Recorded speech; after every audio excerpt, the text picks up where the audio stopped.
Señor, yo te quiero dar muchas gracias por esta bella congregación, por personas hermosas que la conforman, preciosas personas, Señor, a las cuales tú les das más de lo que piden o entienden. Y tú tienes muchísimo que darnos, tantísimo, Señor, porque tú eres el dueño de todo. Eres el dueño de las personas, eres el dueño de los animales, eres el dueño de la flora, de la fauna, eres el dueño de todo lo que hay en el mar, eres el dueño de todo lo que hay en el espacio sideral, eres el dueño del universo. Y todo lo que hay en esta tierra, piedras preciosas, oro, plata, todo te pertenece a ti. Y si nosotros somos tus hijos, tú, Señor, nos darás todo si tenemos las correctas actitudes. Yo te pido que abras las ventanas de los cielos y sobreabundes a cada uno de tus hijos. Tú conoces sus necesidades, súplelas. Tú conoces sus sueños, sus anhelos. Por favor, concédeselos. Tú conoces, Señor, lo que hay en el corazón de cada uno de nosotros. Bendícelos a todos. Da empleo a los que no lo tienen. Bendice el empleo de quienes lo tienen. Bendice sus negocios, bendice sus empresas, bendice, Señor, con dones, con talentos y habilidades a cada uno. Bendícelos en el área espiritual, en el área emocional, tomando el control. Bendícelos en el área física, dándoles salud. Ayer cumplió Silvio Jacob años, Señor, y él es nuestro hermano en la fe y te pedimos por él para que le des salud.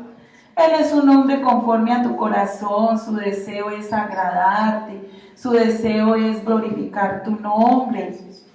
Y conforme a ese amor con que él te sirve, responde nuestro clamor y el clamor de él, de que se imparta en su cuerpo esa sanidad y esa medicina que él necesita. Él se cayó la semana pasada, se afectó un brazo, Señor. Pon tu mano sanadora en Silvio y quita todo lo que aqueja su cuerpo, quita toda enfermedad, todo malestar, toda dolencia. Concédenos, Señor, ver ese milagro en él. Y permite, Señor, que el devorador sea reprendido, porque tu palabra dice que cuando venimos al alfolí y traemos los diezmos, tú reprendes por nosotros al devorador. Reprende la enfermedad, reprende al devorador de esta iglesia, Señor. Quita la ruina, la pobreza, la escasez, las deudas de tus hijos, Señor. Y permite que seamos prosperados en todo, así como prosperan nuestras almas. Llénanos de ti, Señor. Delante de ti yo dejo a todos los que están enfermos en esta sede, para que tu mano sanadora esté sobre ellos. Hoy pudimos averiguar de Filia María, ella tiene Alzheimer y ha avanzado esa enfermedad en ella. Ayúdala, Señor, ten compasión de su vida. Te pedimos, Señor, que obres en todos nosotros y nos concedas ver tu gloria. Delante de ti quedamos, sigue orando en nuestra vida este resto de tiempo. En el nombre de Jesús, amén. Apocalipsis, capítulo 1, desde el 10 hasta el 18. Les voy a leer acá en una versión que tengo. Dice en el versículo 10: Era el día del Señor y yo estaba adorando en el Espíritu. De repente oí detrás de mí una fuerte voz, como un toque de trompeta, que decía: escribe en un libro todo lo que veas y envíalo a las 7 iglesias que están en las ciudades de Éfeso, Esmirna, Pérgamo, Tiatira, Sardis, Filadelfia y Laodicea. Cuando me di vuelta para ver quién me hablaba, vi 7 candelabros de oro. Y de pie, en medio de los candelabros, había alguien semejante al Hijo de Dios. Vestía una túnica larga con una banda de oro que cruzaba el pecho. La cabeza y el cabello eran blancos como la lana, tan blancos como la nieve, y los ojos eran como llamas de fuego.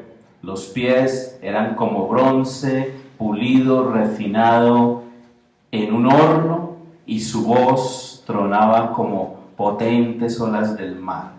Tenía 7 estrellas en la mano derecha, y una espada aguda de doble filo salía de su boca, y la cara era semejante al sol cuando brilla en todo su esplendor. Cuando lo vi, caí a sus pies como muerto, pero él puso la mano derecha sobre mí y me dijo: no tengas miedo, yo soy el primero y el último, yo soy el que vive. Estuve muerto, pero mira, ahora estoy vivo por siempre y para siempre. Y tengo en mi poder las llaves de la muerte y de la tumba, dice en la Nueva Traducción Viviente. Bueno, en este estudio bíblico que estamos haciendo, encontramos muchos detalles de lo que tiene que ver con Jesucristo, de lo que tiene que ver con la iglesia. Y aquí específicamente en esta porción que acabamos de leer, desde el versículo 10 hasta el versículo 18, encontramos la primera visión que tuvo el apóstol Juan con Jesucristo, o de Jesucristo mejor, y es la visión de ese Jesucristo ya glorificado, pero también de ese Jesucristo que está cumpliendo un papel de juicio hacia la iglesia. Y aquí encontramos algunas particularidades que es importante considerarlas y que quisiera compartirlas con ustedes hoy. Allí en el versículo 10, específicamente en el 10 y en el 11, en esta otra versión dice: pero un domingo quedé bajo el poder del Espíritu Santo, entonces escuché detrás de mí una voz muy fuerte que sonaba como una trompeta.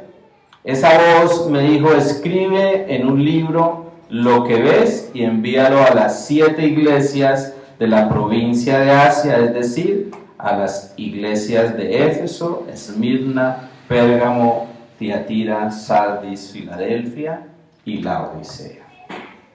Acá dice en el versículo 10 que era el día del Señor, ¿sí? Tradicionalmente la iglesia comenzó a reunirse el primer día de la semana, y los primeros cristianos que comenzaron a desarrollar esa práctica de reunirse el día domingo, lo hicieron por diferentes razones y se volvió pues una cultura. Así como el pueblo de Israel, los judíos y inicialmente los judíos cristianos, los primeros judíos cristianos se reunían el día sábado, ¿sí? Los cristianos luego empezaron a reunirse el día domingo, y por eso dice allí Juan en este versículo 10 que se reunía, o estaba mejor, era allí el día del Señor, en ese momento especial. Dice, estaba allí en un momento de comunión con Dios, y quedó, en esta otra versión dice, quedó bajo el poder del Espíritu Santo. Y esta referencia es importante entenderla nosotros como cristianos, y es que el Espíritu Santo es fundamental, es el instrumento fundamental de Dios para la revelación.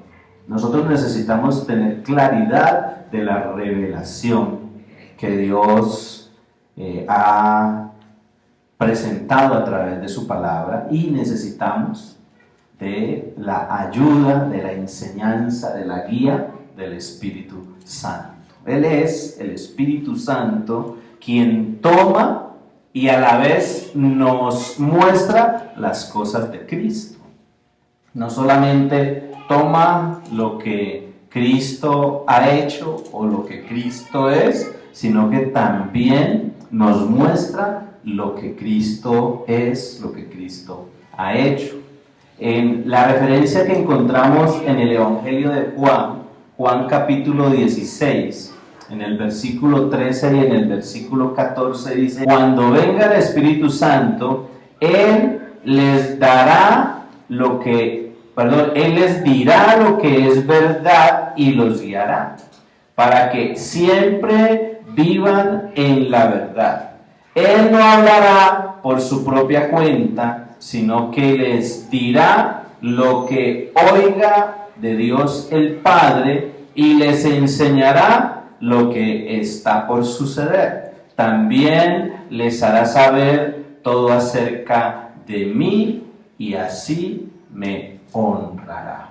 Y aquí está haciendo referencia al papel del Espíritu Santo en lo que nosotros como hijos de Dios tenemos que conocer, tenemos que saber. Y el Espíritu Santo es el que toma todo eso que tiene Jesucristo, y Él es el que nos muestra todas esas cosas que tienen que ver con Jesucristo. Pero no solamente eso es parte de su rol o de su papel en esta dispensación en la que nosotros estamos como pueblo de Dios, sino que también el Espíritu Santo nos lleva a considerar a Jesucristo como ese sumo sacerdote, y por eso lo presenta de la manera como lo está presentando aquí en estos pasajes que acabamos de leer ahí en Apocalipsis 1 del 10 al 18. Lo presenta como el sumo sacerdote y hace una referencia a lo que nos dice también Hebreos capítulo 3 versículo 1, donde dice: así que, amados hermanos, ustedes que pertenecen a Dios y tienen parte con los que han sido llamados al cielo, consideren detenidamente a este Jesús, a quien declaramos mensajero de Dios y sumo sacerdote.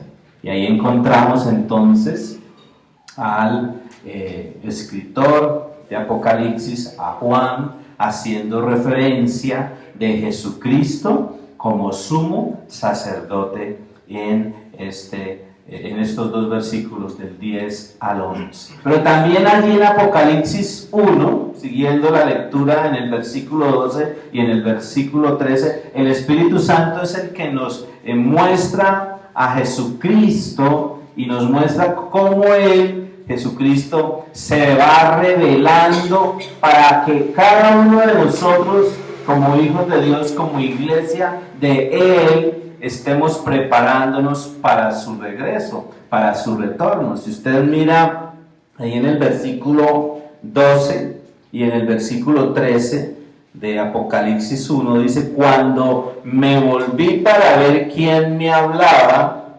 vi 7 candelabros de oro. En medio de los candelabros vi a alguien que parecía ser Jesús, el Hijo del Hombre. Vestía una ropa que le llegaba hasta los pies, y a la altura del pecho llevaba un cinturón de oro.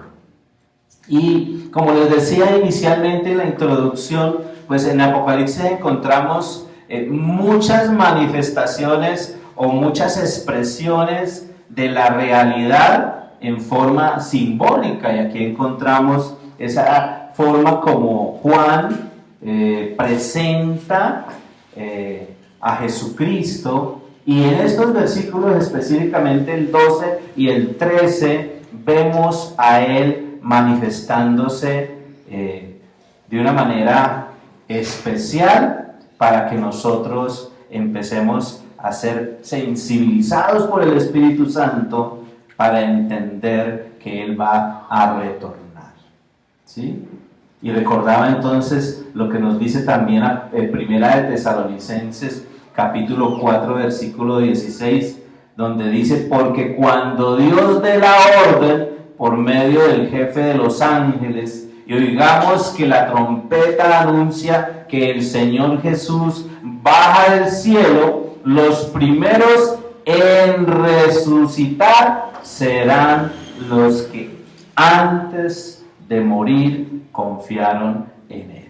Y entonces ese versículo 12 y ese versículo 13, cuando dice Juan, cuando me volví, lo que nos está narrando Juan es que él estaba en un momento de intimidad con Dios. Ese día estaba allí en la isla de Patmos, en medio de situaciones muy difíciles. Él estaba buscando al Señor, estaba en comunión con Dios. El Espíritu Santo lo llena y empieza a revelarle esta primera visión que tiene con el Señor.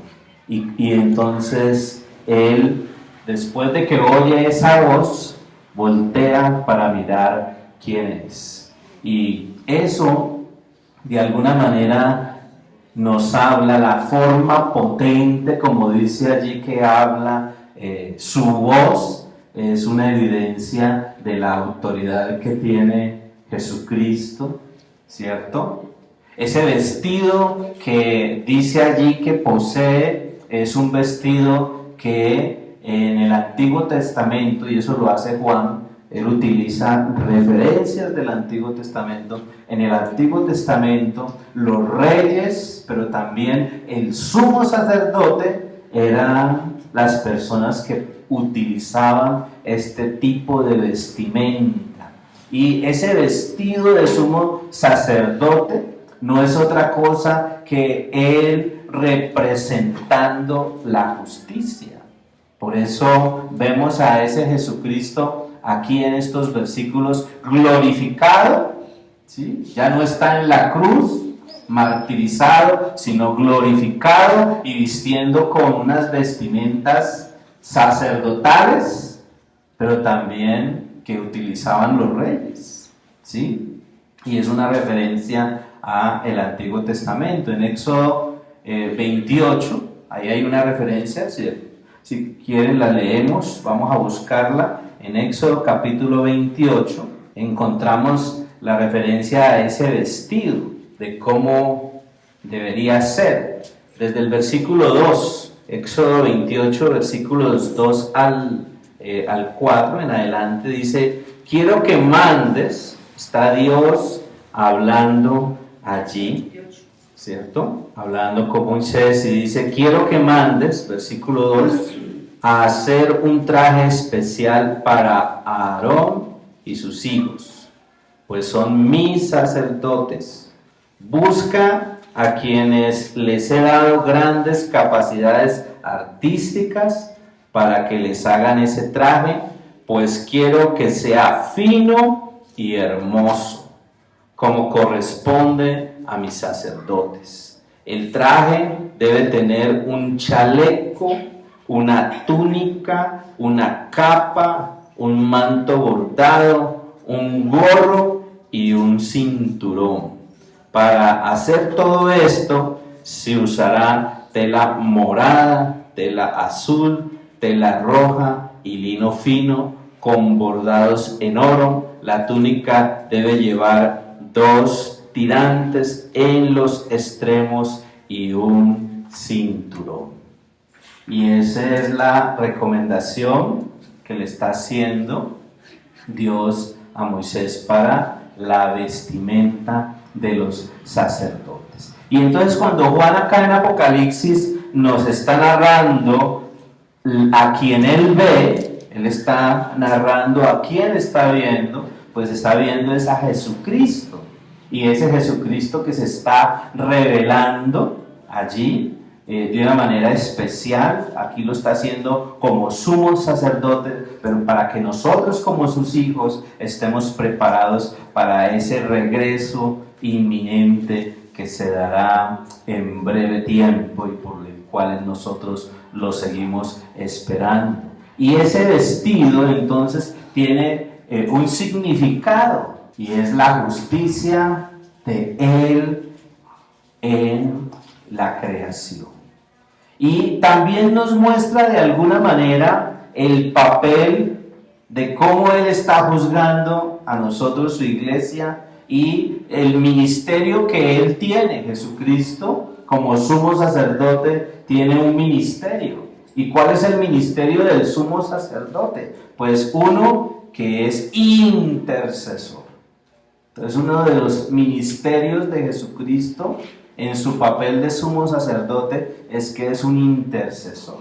Y ahí es donde vemos el desarrollo de su sacerdocio. Pero también es un interventor.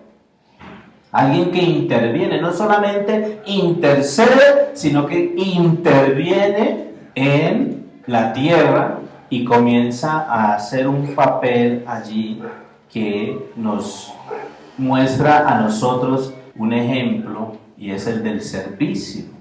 Encontramos en el Nuevo Testamento a Jesucristo lavándole los pies, ¿cierto?, a sus discípulos. En el Antiguo Testamento, el lugar donde se limpiaba al animal, en donde se preparaba el animal para que pudiera ser presentado para el sacrificio. Pero Jesucristo no solamente interviene, no solamente intercede, sino también inspecciona. Y esa es una de las responsabilidades del sumo sacerdote. El único que podía entrar en el Antiguo Testamento, el único que podía entrar al tabernáculo de reunión era en el lugar santísimo, era el sumo sacerdote. Y allí hacía inspección. Y algo curioso que encuentra uno en estos dos versículos que estamos mirando, dice que en el versículo 13 dice: en medio de los candelabros vi a alguien que parecía ser Jesús. En la otra versión dice: y de pie en medio de los candelabros había alguien semejante al Hijo del Hombre. Y esa es una evidencia de el rol que tiene el sumo sacerdote de observar, de ir y mirar el estado de los candelabros. Aquí, cuando habla de los candelabros, está haciendo referencia al pueblo de Israel en la antigüedad. Pero igual Jesucristo, como sumo sacerdote, está cumpliendo esa labor de inspección, observando a cada uno de nosotros. Y el otro rol dentro de ese oficio o ministerio sacerdotal, como sumo sacerdote, él selecciona, pone a un lado. Uno encuentra ciertas curiosidades en el ejercicio que tenía el sumo sacerdote. El sumo sacerdote tenía que entrar allí al lugar santo, al lugar santísimo, y allí él era el único que podía tomar el candelabro, el único que podía cuidar ese candelabro, el que podía encender el candelabro, que tenía 7 brazos, ¿sí? Podía llenar las vasijas de aceite para que se pudiera encender, podía controlar la llama, pues el único que podía apagar si de pronto la mecha, ¿cierto?, de ese candelabro, de ese brazo estaba echando mucho humo, podía apagarlo. Eso le llaman la despabiladera, ¿sí? Y él podía apagarla, era como una especie de tacita que se ponía encima de la llama y se apagaba cuando estaba echando mucho humo. O sea, no solamente la cuidaba la luz del candelabro, lo encendía los brazos del candelabro, llenaba con el aceite, controlaba de que la llama estuviera encendida de forma adecuada y era el único que podía apagarla. Todos estos elementos que encontramos aquí son elementos de inspección, ¿sí? Y por eso cuando en Apocalipsis 1:13 dice, y en medio de los candelabros vi a alguien que parecía ser Jesús. El apóstol Juan está manifestando el rol sacerdotal del sumo sacerdote que está inspeccionando, que está mirando en qué condición están esos candelabros allí, que son la responsabilidad de él de cuidarlos. Y en el versículo 14, avanzando en el versículo 14 y en el versículo 15, dice, su cabello era tan blanco como la lana y hasta parecía estar cubierto de nieve, sus ojos parecían llamas de fuego y sus pies brillaban como el bronce que se funde en el fuego y luego se pule. Su voz resonaba como enormes y estruendosas cataratas. En su mano derecha tenía, en el versículo 16, 7 estrellas y de su boca salía una espada delgada y de doble filo. Su cara brillaba como el sol de mediodía. Y estas son representaciones, o mejor referencias de cosas del Antiguo Testamento. Juan, en ese éxtasis que estaba teniendo, allí en esa llenura del Espíritu Santo, empieza a recordar todas estas referencias del Antiguo Testamento para expresar ese momento tan especial que tuvo allí.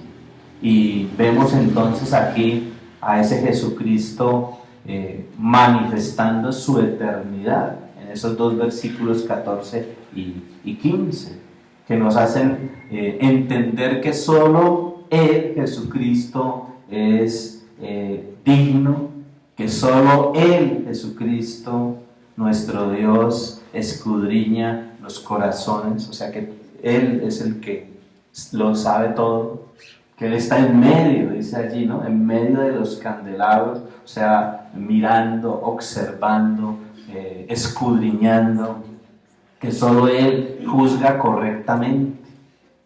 Y estos son elementos que debemos nosotros como hijos de Dios considerar. A veces pasamos la lectura como muy rápida, pero deberíamos considerar esto, que solo de Él es la autoridad, ¿sí? Y que si todos estos elementos son verdad, entonces nosotros tenemos que ser conscientes de la gran responsabilidad que tenemos en la vida cristiana como hijos de Dios, de entender que hay alguien que nos está observando, que hay alguien que nos está mirando, que hay alguien que nos está escudriñando y que debemos entonces evaluar nuestra condición, cómo estamos. Y lo que dice allí, el versículo 16, que ya lo leímos, dice, en su mano derecha tenía 7 estrellas y en su boca, de su boca salía una espada delgada de doble filo, su cara brillaba como el sol de mediodía. Y vemos aquí entonces, en este verso, la referencia al efecto, la referencia a la fuerza de lo que significa y de lo que es la palabra de Dios, la palabra que rige en el universo, que es la palabra de Dios. Y en el versículo 17 y 18, Juan dice, al verlo caí a sus pies como muerto, pero él puso su mano derecha sobre mí y me dijo, no tengas miedo, yo soy el primero y el último, y estoy vivo, estuve muerto, pero ahora vivo para siempre y tengo poder sobre la muerte. Él se voltea y dice, al verlo, caí como muerto. Meditando en esta porción, yo recordaba que Juan fue el discípulo amado de Jesús. O sea, Juan era muy cercano. Juan tuvo la oportunidad de estar en un momento cuando Jesús estaba haciendo su ministerio aquí en la tierra, cuando Jesús hizo la transfiguración. ¿Recuerdan ustedes? ¿Sí? Ahí en la lectura bíblica, él se transfiguró y ahí estuvo presente Juan. Estuvo presente Juan allí y vemos entonces que es impactante este momento porque al voltear y mirar, ver a ese Jesús glorificado, le impactó de una manera impresionante. ¿Sí? No sé cómo reaccionaría usted si tuviera la experiencia de ver a ese Jesús glorificado y ser, ¿cierto?, ser impactado por la manifestación de su presencia. Y eso es lo que vivió Juan aquí. ¿Y qué nos enseña esto? Pues sencillamente que el único que tiene o que es digno de adoración y alabanza es el Señor. Pero también mirando cada una de las expresiones que encontramos aquí, anciano de días, que es una referencia a Daniel 7:9, nos habla de la eternidad, nos habla de la pureza de Jesucristo. Cuando dice allí que tenía unos ojos como fuego llameante, pues de alguna manera está haciendo referencia a algo que también dice en Daniel 10, versículo 6, que no es otra cosa es de que ese rol o ese papel o ese oficio que tenía de observar, o que tiene mejor, de observar y de escudriñar. Es esa expresión que dice allí que sus pies brillaban como el bronce, es una referencia a una experiencia también de Ezequiel allá en el Antiguo Testamento, en el capítulo 1, versículo 7, que de alguna manera está mostrando o evidenciando aquí su fuerza, su estabilidad. No se sabe qué tipo de material es. En el versículo 15, donde dice, y sus pies brillaban como el bronce que se funde en el fuego y luego se pule. Podría ser alguna aleación, ¿no? Hacer referencia a alguna aleación de algún material, pero de alguna manera está dando a entender que Él muestra estabilidad, que Él muestra fuerza. Son atributos de Él, de su fuerza, de su estabilidad. Y también dice allí, su voz era como el estruendo de muchas aguas. Dice, su voz era como el estruendo de muchas aguas. Y aquí entonces es otra referencia a Ezequiel 43:2. De alguna forma nos da a entender la manera contundente como Dios habla, ¿sí? La manera contundente, enérgica, ¿sí? Firme, de alguien que habla con autoridad, con firmeza. Tenía en su diestra 7 estrellas, eso hace referencia a su poder, a su bondad, hace referencia al poder y a la bondad que Dios tiene en el universo, que no solamente tiene esa fuerza, ¿cierto?, ese poder, sino que también es bondadoso al extender su mano, ¿sí? Porque ahí habla de que él cayó como muerto, pero Jesús le extiende su mano y le dice, no tengas miedo. Y también dice, le salía de su boca una espada aguda de doble filo. Y esto pues nos muestra toda la fuerza, todo el poder de la palabra de Dios, ¿sí?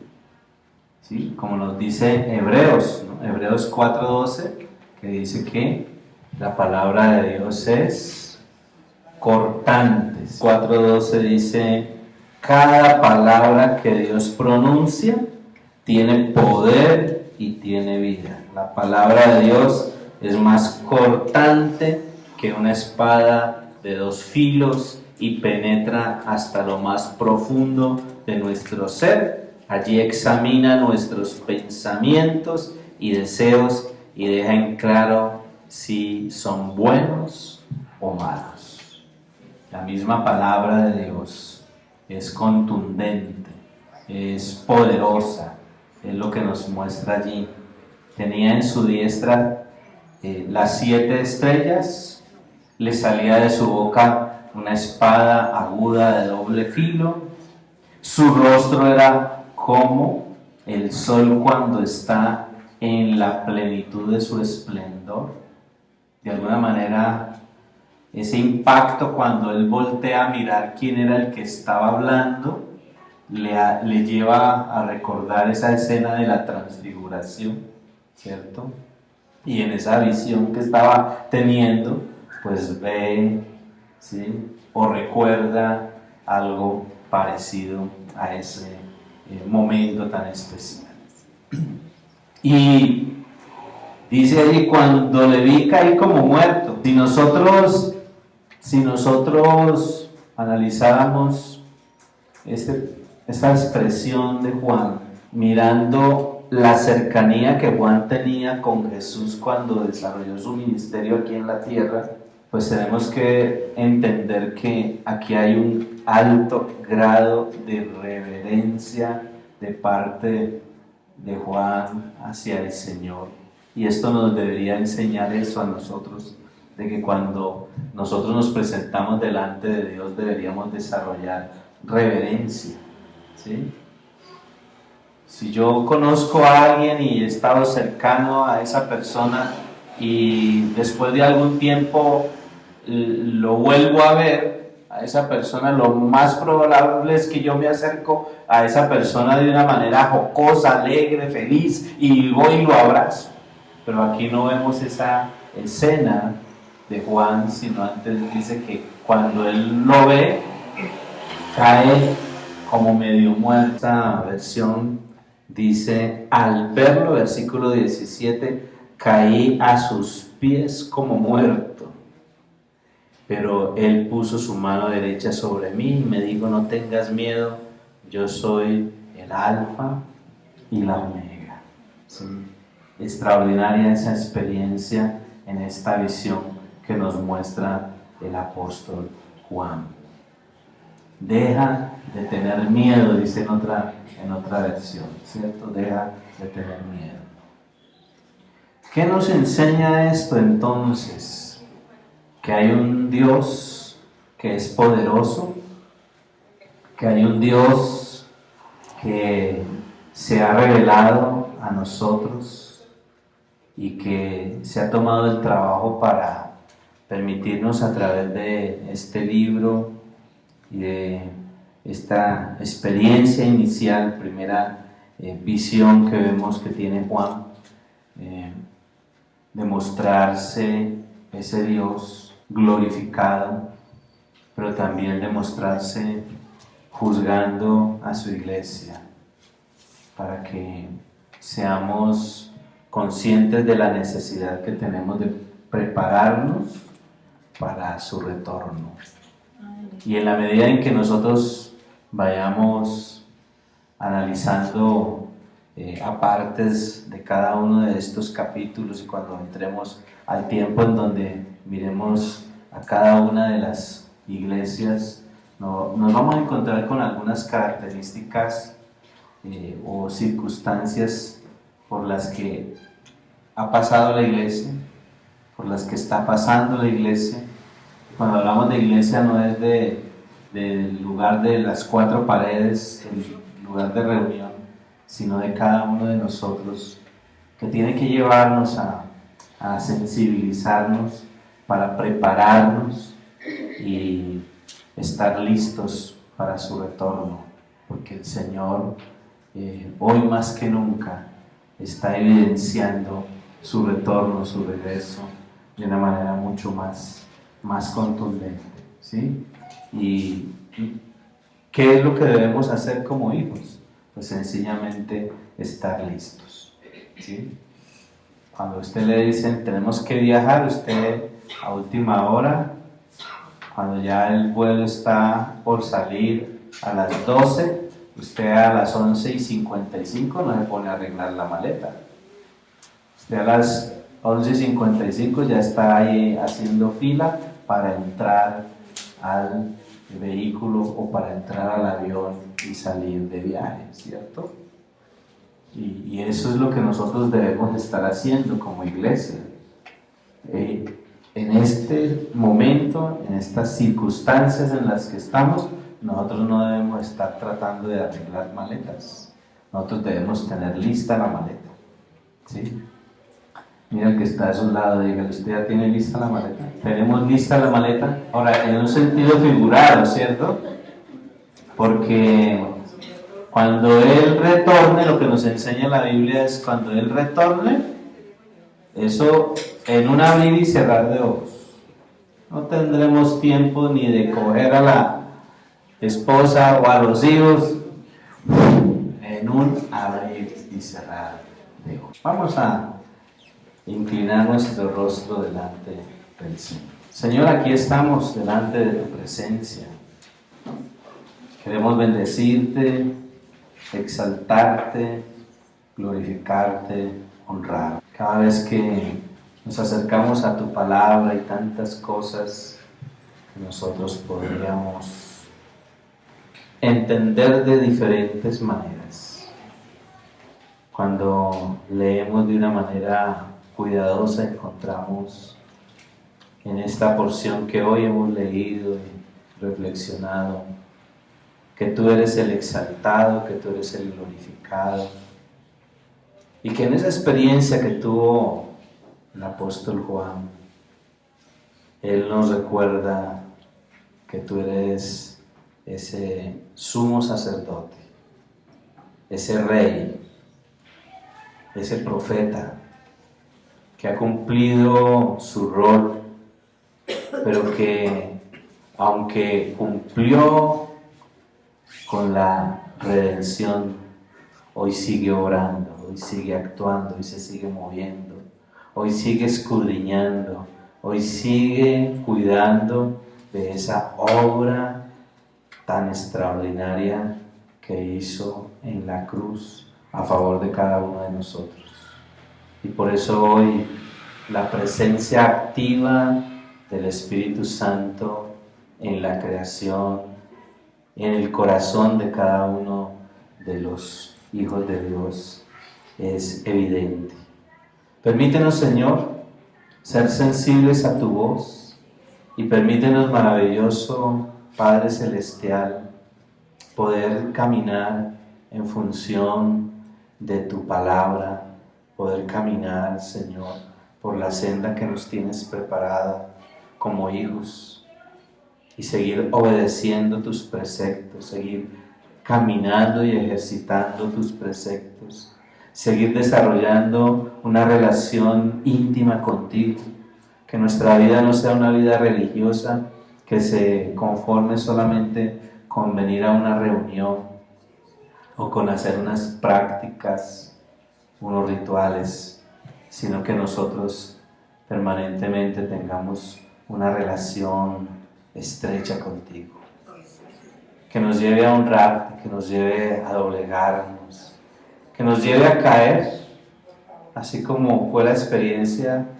de Juan, al contemplar en tu presencia o delante de tu presencia la manifestación de tu gloria. Caigamos como muertos, pero confiados en que tú nos fortaleces, en que tú eres quien nos anima, en que tú eres quien nos sostiene, en que tú eres quien sigue obrando en medio de todas estas circunstancias que vivimos, en que tú eres ese Dios maravilloso que está intercediendo, que también está interviniendo, pero que también está observando lo que nosotros hacemos. Padre, cuida de nosotros. En ese oficio sacerdotal, tú cuidabas de los candelabros. Permítenos permanecer encendidos, que nuestra llama permanezca encendida, que el aceite, la presencia de tu Santo Espíritu esté llenando nuestra vida permanentemente, que tu Santo Espíritu sea controlando a cada uno de nosotros. No nos permitas, Señor, menguar. Tú dices en tu palabra que debemos dar fruto. Permítenos dar fruto, Señor. Que podamos dar ese fruto que tú esperas. Que este año sea un año agradable, en donde se manifieste tu presencia, Espíritu Santo. En donde se evidencie tu presencia y veamos vidas renovadas, cambiadas, transformadas. Poderoso Rey. Sigue orando, sigue dirigiendo nuestra vida y sigue manifestando tu presencia en medio de nosotros. Bendice nuestras familias. Te damos el honor y te damos la gloria. En el nombre de Cristo Jesús. Amén.